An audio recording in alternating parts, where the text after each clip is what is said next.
O apresentador ainda estava sorrindo quando o homem ao meu lado disse: "Não, não foi alto, não foi dramático, foi calmo demais." O telão atrás da gente gritava números gigantes, a plateia já estava de pé, o som dos aplausos ainda ecoava. E ele simplesmente deu um passo para frente, encarou aquele dinheiro como se fosse um erro de realidade e falou: "Eu não aceito." O sorriso morreu no rosto do apresentador. O som sumiu. E aquele silêncio não era de suspense, era de ameaça. Eu senti o estômago afundar porque não parecia recusa. Parecia alerta. Ele não tremia, não sorria, não pedia explicação. Ele apontou para o telão, para aquele prêmio que todo mundo ali sonhava, e disse uma frase que fez a plateia inteira prender o ar ao mesmo tempo. "Esse número não resolve o que está acontecendo hoje à noite." Naquele instante, eu entendi que a gente tinha passado de um show de talentos para alguma coisa que ninguém tinha autorizado acontecer. O público ainda não sabia. A produção ainda não sabia. Mas eu sabia. Aquela noite não era sobre vencer. Era sobre acertar contas. E o pior é que ele tinha escolhido fazer isso ao vivo. Se você acha que essa é uma história de superação, eu já te aviso agora. Não é. O que aconteceu depois dessa frase não foi bonito, não foi confortável e não foi planejado. Tem coisa que eu ainda sinto o peito apertar só de lembrar. Mas eu vou contar tudo. Do jeito que aconteceu, no tempo certo. Então já se inscreve no canal agora e compartilha esse vídeo com alguém que ainda acredita que dinheiro resolve tudo. Porque quando eu te contar por que ele recusou aquele prêmio, você vai entender que aquela frase não era o fim do show. Era o começo do problema. Eu tenho um canal. Você já percebeu pelo jeito que eu falo, né? Eu vivo disso. Eu vivo de observar gente, contar histórias, mostrar bastidores, fazer você sentir que tá do meu lado, como se estivesse caminhando comigo pelos lugares onde quase ninguém presta atenção. E naquele dia, para mim, era só trabalho. Eu tinha sido convidado para assistir à gravação de um programa de talentos, desses que parecem enormes por fora, cheios de luz, câmera e promessa, mas que por dentro funcionam como uma máquina barulhenta, apressada, sem tempo para sentir nada. Eu já tinha ido antes. Eu já conhecia o roteiro invisível.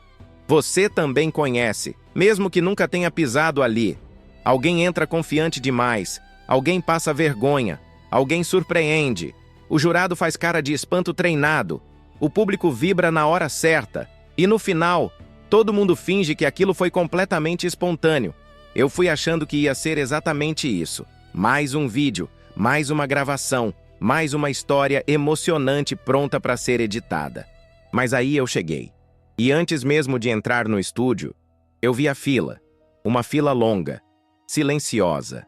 Gente de todos os tipos tentando comprar, com tempo e humilhação, uma única chance. E no meio daquela fila, eu vi ele.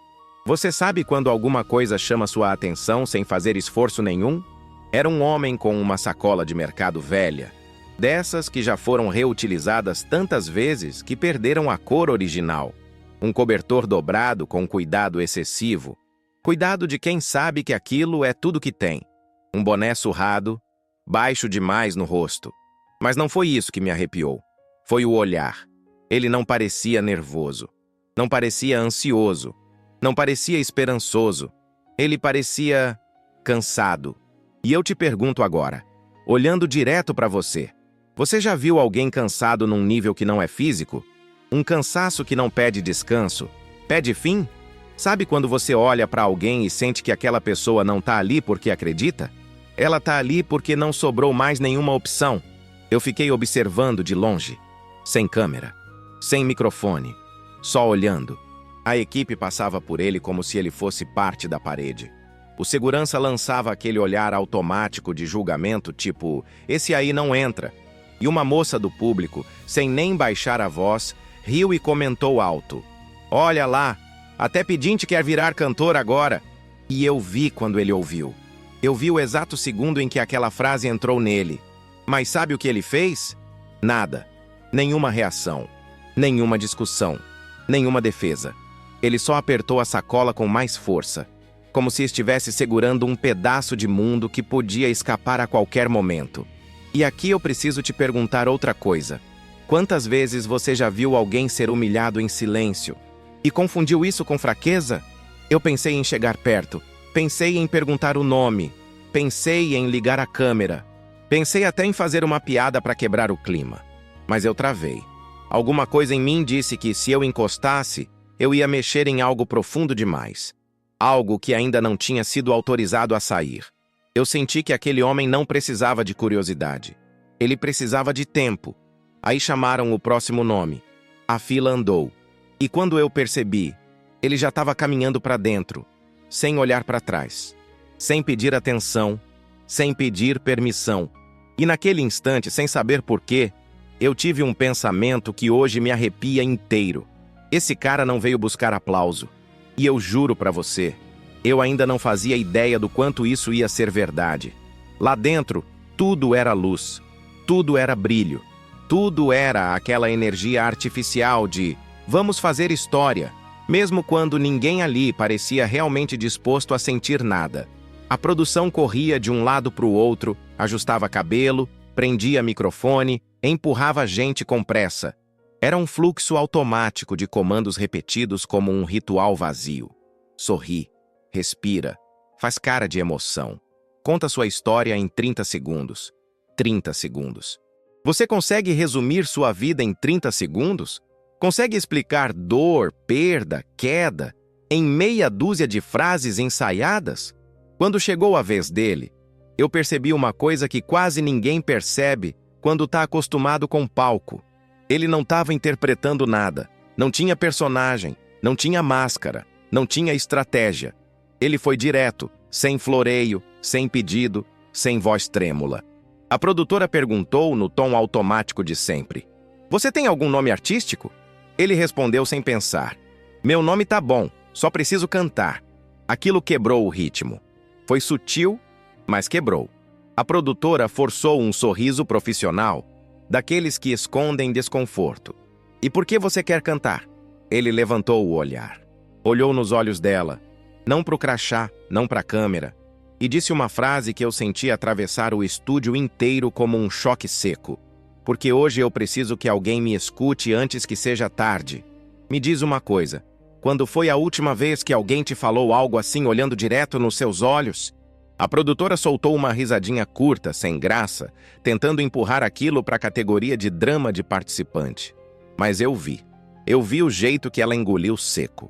Eu vi a pausa mínima antes dela continuar. E eu vi a mão dele. Ela tremia. Mas não era nervoso. Era controle. Como se ele estivesse segurando algo enorme dentro do peito. Algo que, se escapasse de uma vez, não dava mais para conter. Quando chamaram o nome dele para entrar no palco, ele caminhou devagar, sem pressa, sem pose. E a plateia começou a rir. Não foi gargalhada, foi aquele riso baixo, atravessado, cruel. O riso de quem julga antes de ouvir. Você já percebeu como o julgamento sempre vem antes do som? Eu senti vergonha, senti raiva, senti um impulso quase físico de levantar e interromper tudo. Mas eu não interrompi. E eu vou ser honesto com você agora. Esse foi o último instante em que eu me senti apenas um espectador. Porque naquele momento, enquanto ele atravessava o palco sob risos e olhares tortos, alguma coisa mudou no ar. E eu senti.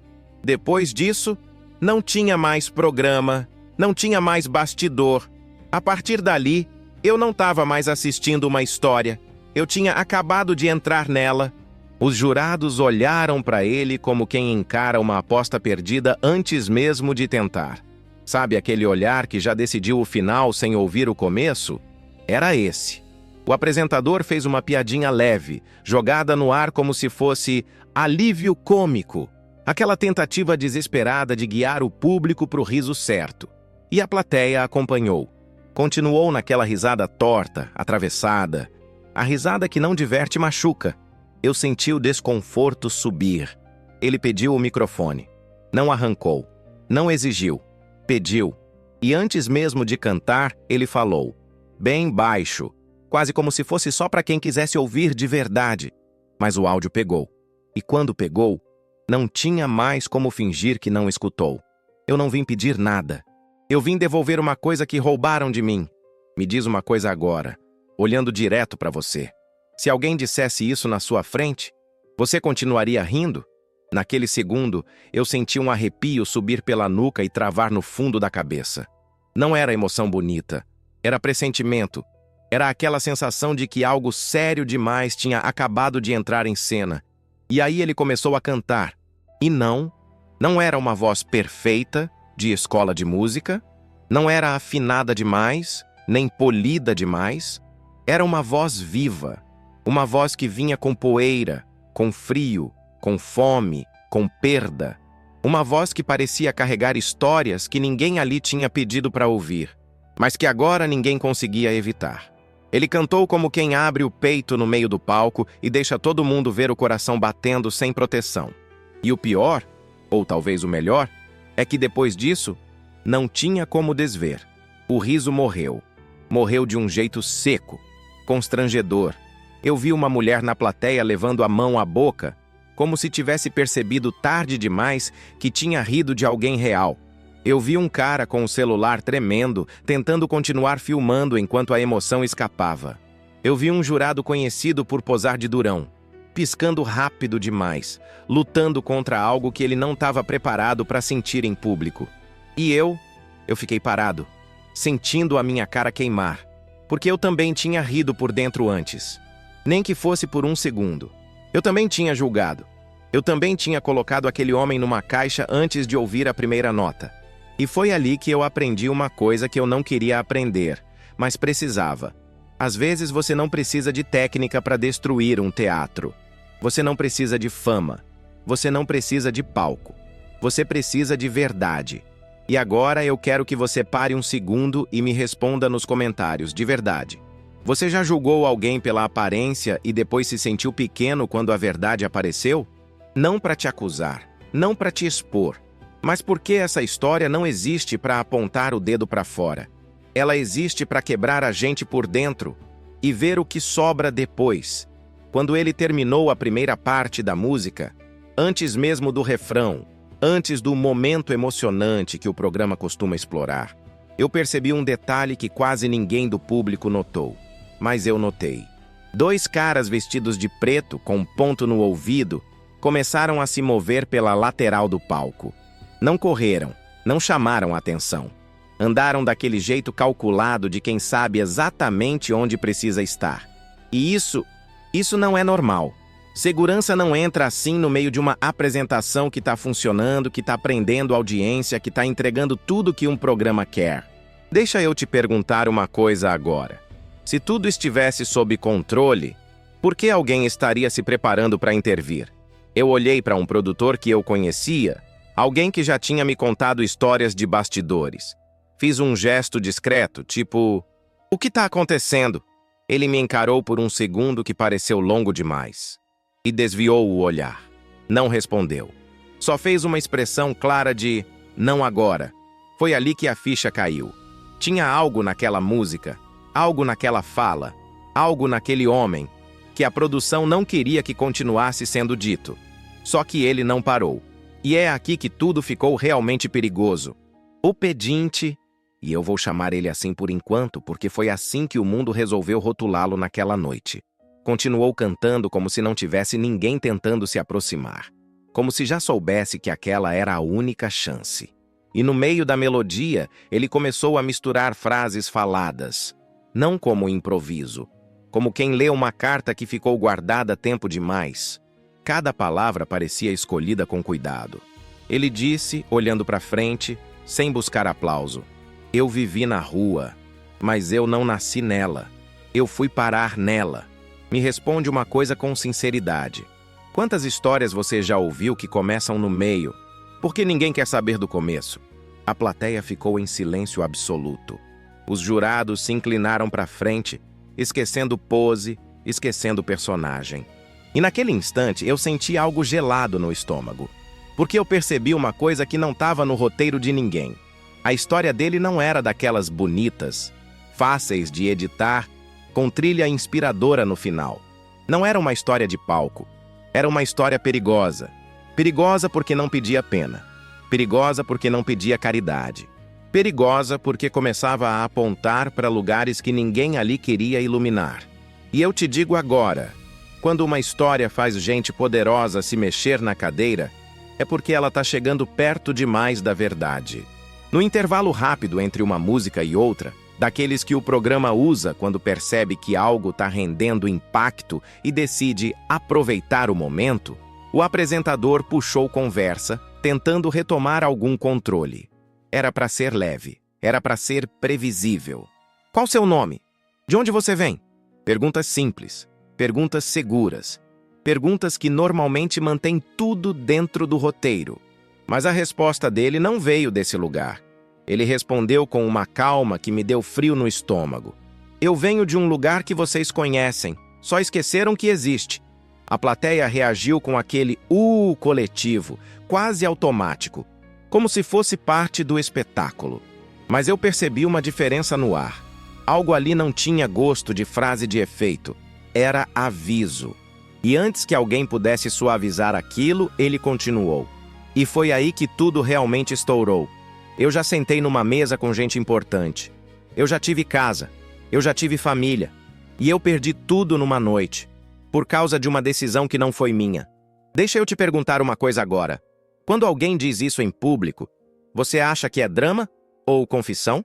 Eu vi o rosto do apresentador mudar no mesmo segundo. Não foi atuação. Não foi surpresa ensaiada. Foi susto. O tipo de susto de quem percebe que a conversa saiu do lugar seguro e entrou em território que ninguém combinou visitar. E eu, por viver do mundo da internet, por passar anos observando gente em câmera, desenvolvi um vício que nunca me abandona. Eu observo microexpressão. Eu observo silêncio fora de hora. Eu observo quando alguém foge do roteiro invisível. E aquele homem tinha saído completamente do roteiro. Não era mais história bonita, não era mais superação, não era mais personagem. Era alguém real, puxando um fio que ninguém ali queria ver puxado. E sabe o mais assustador? O estúdio inteiro percebeu isso ao mesmo tempo. Você já sentiu aquele momento em que todo mundo entende que algo passou do limite, mas ninguém sabe exatamente como voltar? Foi exatamente ali. Naquele instante ficou claro para mim. E talvez agora esteja ficando para você também. Aquele homem não era um qualquer. E a noite definitivamente não estava mais sob controle. Eu confesso uma coisa que eu quase nunca digo em voz alta. Eu pensei em parar. Pensei mesmo. Teve um momento ali em que eu senti a mão pesar na câmera. Não por cansaço, por medo. Porque aquilo tinha deixado de parecer entretenimento e tinha virado outra coisa. Aquilo parecia um tribunal improvisado. Parecia uma confissão pública que ninguém tinha autorizado. Parecia o tipo de situação que, se continuasse, podia explodir e respingar em todo mundo que estivesse perto. Me diz uma coisa agora, olhando direto para você. Se você estivesse no meu lugar, você teria coragem de continuar gravando? Porque ali já não era mais sobre views, não era mais sobre engajamento, era sobre responsabilidade. E foi nesse segundo que eu lembrei de você aí do outro lado da tela. Eu lembrei que tem gente que nunca vai pisar num estúdio desses. Nunca vai ter microfone. Nunca vai ser chamada para contar sua versão. E eu lembrei que certas verdades só sobrevivem se alguém tiver coragem de registrar, mesmo quando dá vontade de desligar tudo e ir embora. Então eu continuei. Continuei mesmo com o estômago embrulhado. Continuei mesmo sentindo que aquilo podia me colocar numa situação desconfortável depois. Continuei porque alguém precisava ser testemunha. E é aqui que eu vou ser direto com você, sem rodeio. Se inscreve no canal agora. Não como favor, como escolha. Eu não conto histórias assim só para te entreter por alguns minutos. Eu conto porque existem histórias que o mundo tenta empurrar para o silêncio, para a vergonha, para a invisibilidade. E um canal só cresce de verdade quando vira a voz de quem foi calado.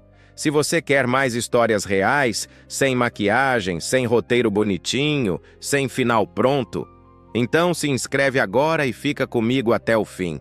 Porque o que ele fez no final daquela noite, eu ainda não vi ninguém ter coragem de repetir. E se você sair agora, você vai perder exatamente a parte que explica por quê. Ele começou outra música. E no primeiro acorde, eu senti que algo tinha mudado. Não era o tom, não era o ritmo, era a intenção. Dessa vez, antes mesmo de cantar direito, eu vi o olhar dele se mover, lento, calculado, até parar num ponto específico da plateia.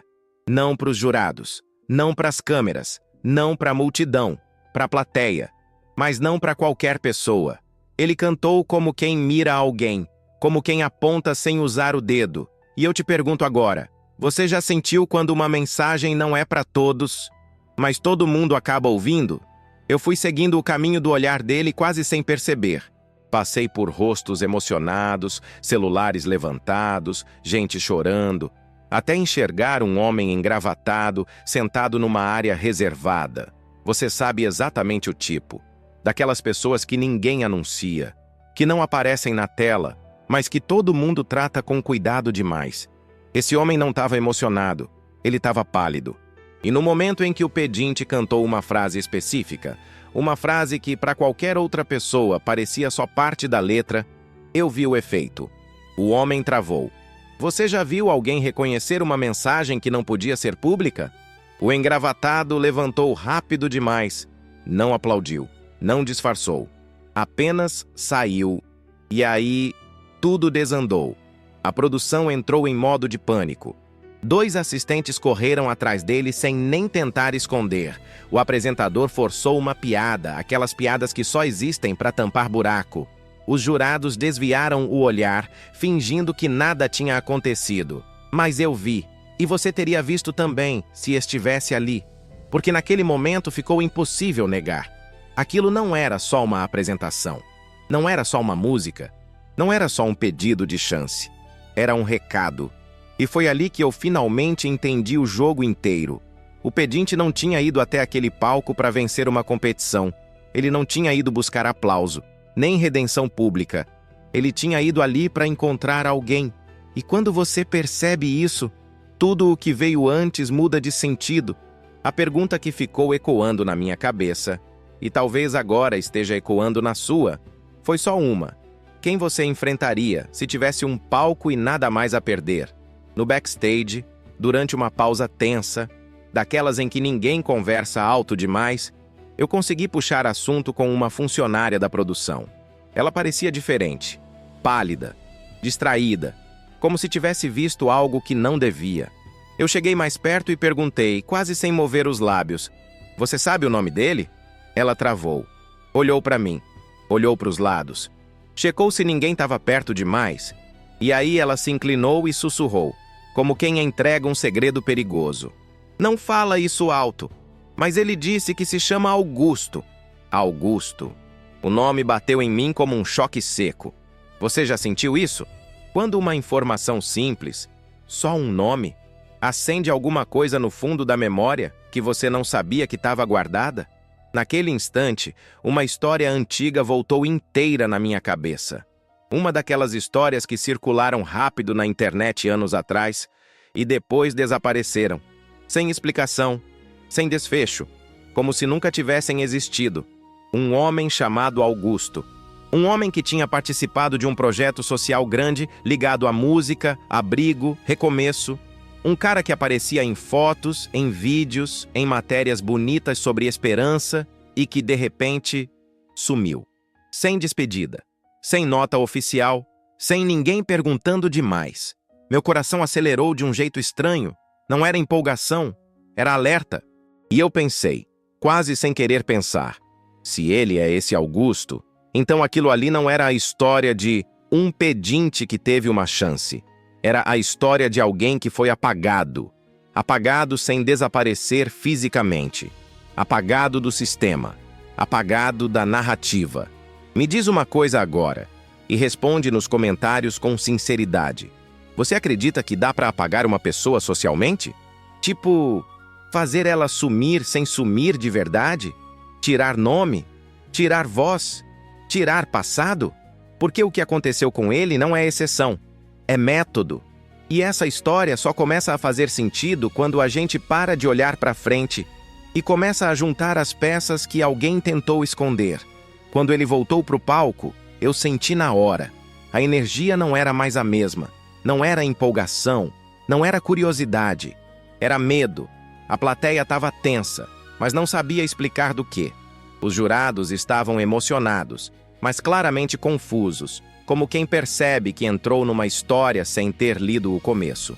O apresentador continuava sorrindo, mas o sorriso não chegava nos olhos. Por dentro, ele tremia. E Augusto estava calmo. Calmo demais. Você já reparou que existe um tipo de calma que não é paz? É aquela calma que vem quando alguém já decidiu até onde vai, não importa o preço. Era essa. Ele respirou fundo, se aproximou do microfone e começou a cantar a terceira música como se fosse a última coisa que ele faria na vida. Não tinha pressa, não tinha medo, não tinha pedido. E o mais perturbador, ele não acusou ninguém diretamente. Ele fez algo muito mais perigoso. Ele contou uma história. Uma história de um homem que acreditou em promessas bem apresentadas, de contratos que pareciam salvação, mas tinham letras pequenas demais, de uma ajuda que virou armadilha com o tempo, e de uma única noite, em que tudo foi tomado. Enquanto ele cantava, eu vi cabeças baixarem, vi gente engolindo seco, vi celulares pararem de gravar. Me responde uma coisa agora. Por que você acha que histórias incomodam mais do que acusações? No final, ele parou de cantar. O silêncio caiu pesado. E aí ele falou, sem melodia, sem efeito, olhando reto para frente. Tem gente aqui que sabe o que eu tô dizendo. E sabe que eu não tô mentindo. Eu juro para você. Alguém na plateia chorou alto, sem tentar esconder. E então veio o intervalo. Aquele momento em que a TV corta, entra comercial, música sobe, mas a vida real continua acontecendo nos bastidores. E foi exatamente ali, fora do alcance das câmeras oficiais, que eu vi a coisa mais assustadora de toda a noite.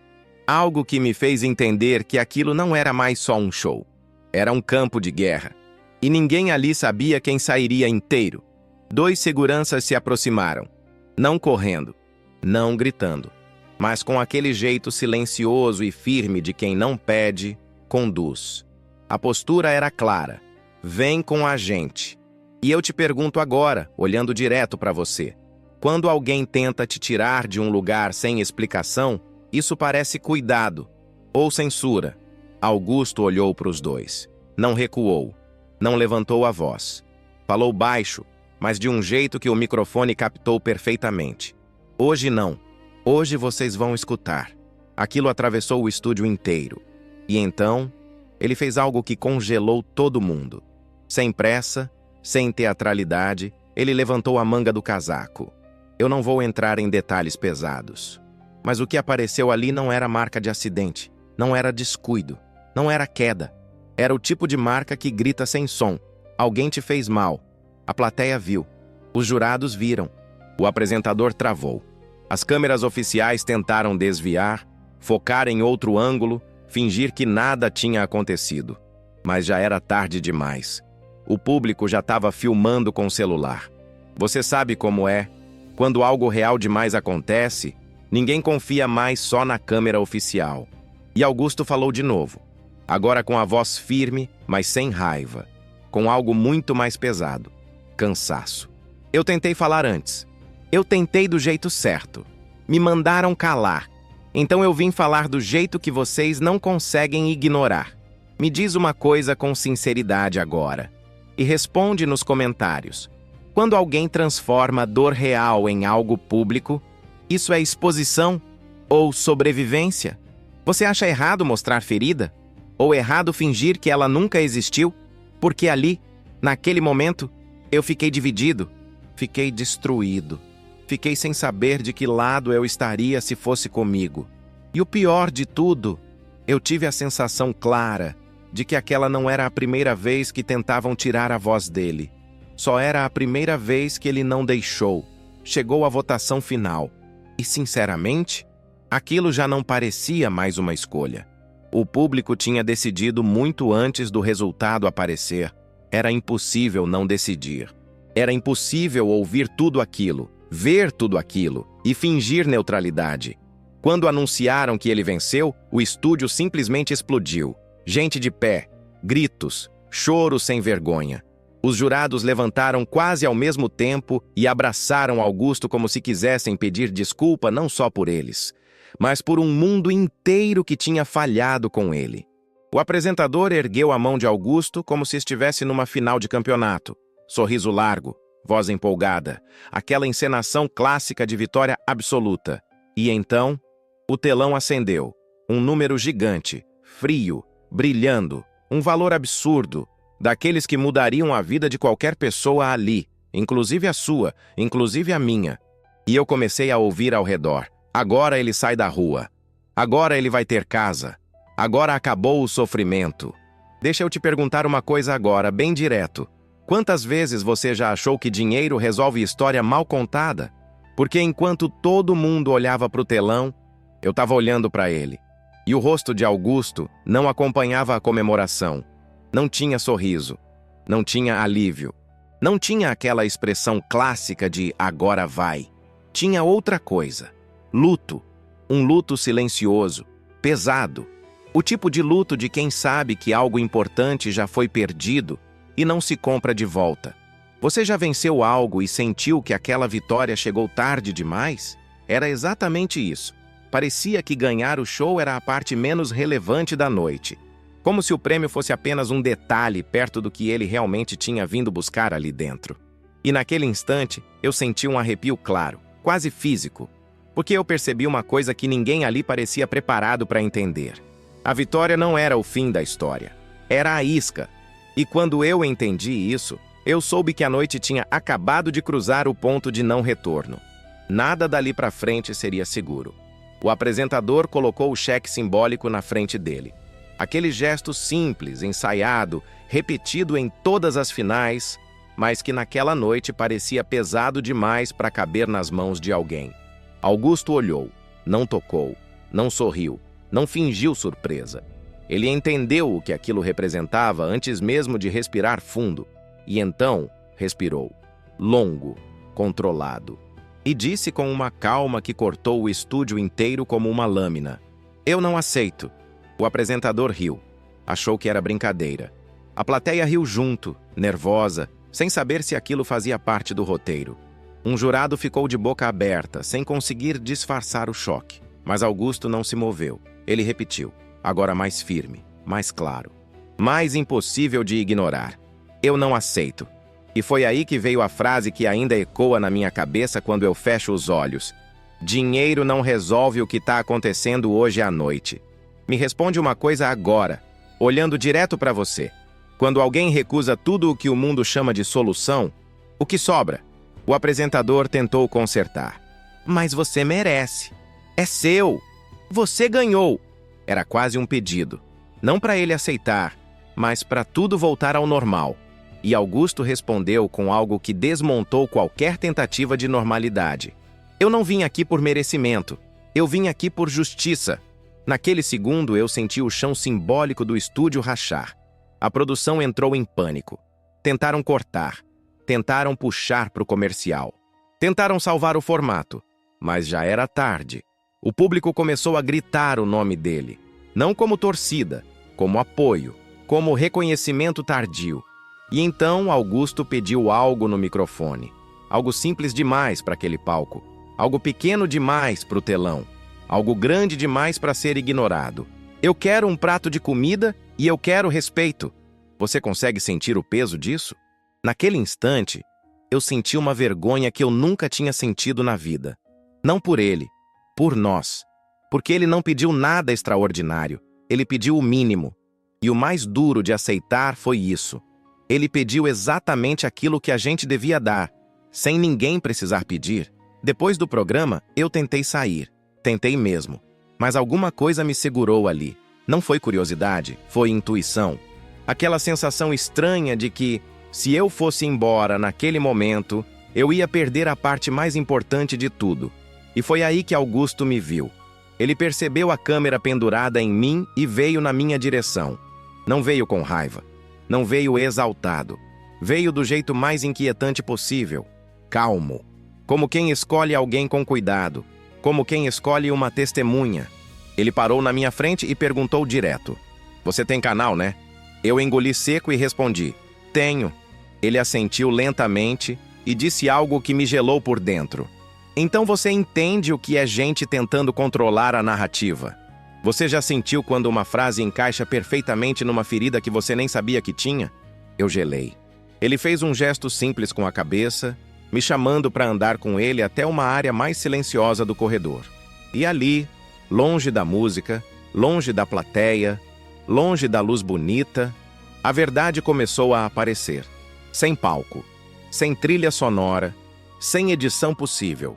Ele me contou que anos atrás tinha feito parte de um projeto ligado a pessoas influentes, gente que se apresentava como salvadora, gente que prometia apoio, estrutura, visibilidade, gente que dizia que a música dele ia salvar vidas. E por um tempo, parecia verdade.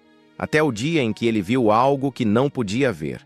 E não era nada sobrenatural. Não era teoria maluca. Não era conspiração cinematográfica. Era pior, era simples, era comum, era terrível.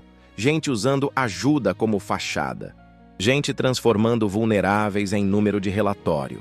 Gente fazendo o bem virar negócio. E descartando quem não servia mais quando atrapalhava. E quando ele tentou denunciar, tudo desabou. Você consegue imaginar isso? A casa foi embora. O acesso sumiu. Os contatos evaporaram. As portas se fecharam uma por uma. Ele perdeu tudo. E então veio a frase mais pesada de toda a noite. Pesada não por ser gráfica, mas por ser humana demais para ignorar. Eu virei rua antes de virar pedinte. Aquilo ficou ecoando na minha cabeça. Ele disse que o dinheiro do prêmio era limpo na aparência, bonito no telão, emocionante para a plateia, mas sujo na origem. E que aceitar aquele dinheiro, naquela noite específica, seria como assinar embaixo dizendo que estava tudo bem, que estava perdoado, que podia continuar. Eu fiquei mudo, porque ali, pela primeira vez, a recusa fez sentido completo. Não era orgulho, não era loucura, não era ingratidão, era limite. E agora eu quero que você pare um segundo e me responda nos comentários, com toda a honestidade que você conseguir. Se você estivesse no lugar dele, você aceitaria o dinheiro e mudaria sua vida? Ou recusaria para não legitimar a origem? Eu vou ser sincero com você. Eu não sei o que eu faria. E talvez essa seja a parte mais assustadora de todas. Eu achei de verdade que a história terminava ali. Achei que o auge era a recusa do prêmio. Achei que aquele não tinha sido o ponto máximo de impacto. Achei que o silêncio do estúdio era o fim. Mas não era. Porque quando tudo já estava desmontando, quando as pessoas começavam a ir embora achando que tinham visto tudo, Augusto me olhou mais uma vez e disse, baixo, como quem escolhe cada palavra: você quer saber por que eu falei que dinheiro não resolve hoje? Eu assenti, sem pensar, sem respirar direito. E então ele falou, e foi a primeira vez naquela noite que a voz dele quebrou. Porque hoje é o aniversário do dia em que eu perdi a única pessoa que me chamava pelo meu nome com carinho. Você já sentiu uma frase te atravessar inteiro? Meu peito apertou de um jeito que eu não estava preparado. Ele não entrou em detalhes pesados. Não precisou. Algumas dores não pedem explicação, só silêncio. Ele só disse que naquela mesma noite, anos atrás, quando tentou fazer a coisa certa, ele foi separado da vida que amava. E desde então, tudo o que ele fazia era tentar ser ouvido. Tentar provar que ainda existia, que não tinha sido apagado por completo. E então veio a última revelação, a que reorganizou tudo dentro de mim. Eu vim cantar porque eu sei que alguém que me conhece ainda assiste esse show. Ele não estava falando de jurado, não estava falando de produtor, não estava falando de público genérico. Ele falava de alguém do passado. Alguém que sabia quem ele era antes de tudo ruir. Alguém que talvez tivesse sido afastado dele justamente por causa daquele apagamento silencioso. E naquele instante, tudo ficou claro. Ele não recusou dinheiro por orgulho. Não foi rebeldia. Não foi loucura. Ele recusou porque naquela noite, dinheiro não era a moeda certa. Ele precisava que o mundo devolvesse algo que não aparece em telão, não cabe em cheque e não se compra depois. Dignidade. Agora eu vou falar direto com você, sem filtro, olhando nos seus olhos por essa tela. Se essa história mexeu com você, não deixa ela morrer aqui. Se inscreve no canal agora, porque tem muita história que ninguém quer contar. E eu vou continuar contando. Compartilha esse vídeo com alguém que julga pela aparência, ou com alguém que está cansado de ser invisível. Deixa o like porque isso faz o vídeo chegar em quem precisa ouvir. Faz diferença real. Comenta aqui embaixo. O que você acha que aconteceu com o Augusto depois? Você acha que alguém do passado dele apareceu naquela noite? E eu quero algo pessoal, relacionado ao tema. Me conta uma situação da sua vida em que respeito valeu mais que dinheiro. Eu quero ler. Eu leio mesmo. E se você quiser o próximo vídeo, eu já te aviso agora. Essa história não acabou. Nos dias seguintes, eu recebi uma mensagem de um número desconhecido. Uma única frase. Para de mexer nisso. Então se inscreve. Porque quando alguém manda você parar, é sinal de que você está chegando perto demais da verdade. Eu tô aqui com você. E a gente continua essa história juntos.